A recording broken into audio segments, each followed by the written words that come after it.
মৌসুমি বর্ষণের প্রভাব ও উজান থেকে নেমে আসা ঢলে মৌলভীবাজারে বেড়েছে নদ-নদীর পানি।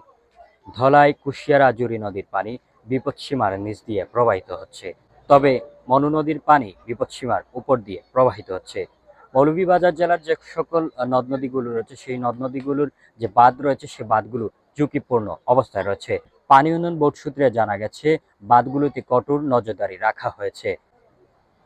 এদিকে জেলা প্রশাসন সূত্রে জানা যায়, বন্যার আগাম প্রস্তুতি গ্রহণ করা হয়েছে। পুনর্বাসন কেন্দ্র ও ত্রাণ সামগ্রীর ব্যবস্থা রাখা হয়েছে। শাহরিয়ার খান সাকিব, মৌলভীবাজার।